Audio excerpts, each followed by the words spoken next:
If you've ever popped the hood, noticed your oil dipstick is low, or seen blue smoke puffing out of the exhaust, you might be dealing with an oil burning problem. Don't panic. This is something we see a lot in the shop, and while it can be serious, it's usually pretty straightforward once you know what's going on. Let's walk through the common reasons your car might be burning oil, how you'll notice it, and what can be done to fix it. How to tell your car is burning oil. The most obvious sign is smoke. If the smoke from your exhaust has a bluish tint, that's oil making its way into the combustion chamber and burning up. Another clue is a strong burning smell while driving or when you shut the engine off. You might also see oil consumption going up, meaning you're topping off between oil changes much more often than before. If your oil light flickers or comes on, that's a late warning sign. At that point, the engine is already running low and could suffer damage, so don't ignore it. Worn piston rings. One of the most common reasons oil sneaks into the combustion chamber is worn piston rings.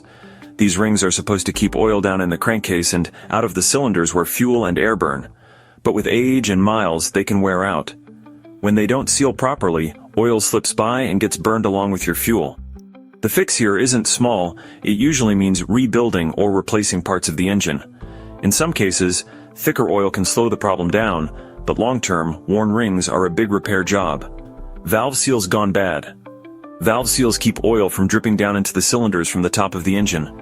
Over time, the rubber seals harden or crack, especially if the car has a lot of miles. If your car smokes mostly when you start it up after sitting, bad valve seals are a strong suspect. The repair means pulling apart the cylinder head and swapping out the seals. It's not the cheapest fix, but compared to a full rebuild, it's a middle-of-the-road repair. PCV valve issues. The PCV valve is a little part with a big job. It helps control pressure inside your engine and keeps oil vapor flowing back into the intake to be burned off cleanly. If this valve gets clogged or stuck, pressure builds and pushes oil where it doesn't belong. This is actually one of the easier fixes on the list. A bad PCV valve can usually be replaced quickly and cheaply. And it can save you a lot of headaches if you catch it early. Head gasket problems. The head gasket seals your engine cylinders from the oil and coolant passages. When it blows, you can get oil leaking into places it doesn't belong. While many folks think of coolant mixing with oil when they hear blown head gasket, oil burning can also be a symptom. You'll often notice white smoke coolant burning mixed with blue smoke oil burning, along with rough running. This is a serious repair since the engine has to be torn down, but catching it quickly can save the motor from total failure. Turbocharger wear on turbo engines.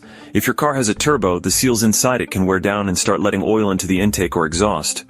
That burned oil shows up as thick blue smoke, especially under acceleration. Sometimes a rebuild kit can fix a turbo that's just starting to leak. Other times, you're looking at replacing the turbo completely. The good news is that it's usually a clear and straightforward diagnosis if the problem lies there. Final thoughts. Burning oil is one of those issues that can be mild or severe depending on the root cause. It might be as simple as swapping a PCV valve, or as involved as replacing piston rings. The key is to watch your oil level closely, pay attention to smoke or smells, and get it checked sooner rather than later. Running low on oil is one of the fastest ways to destroy an otherwise healthy engine, so keeping on top of this problem can save you thousands down the road.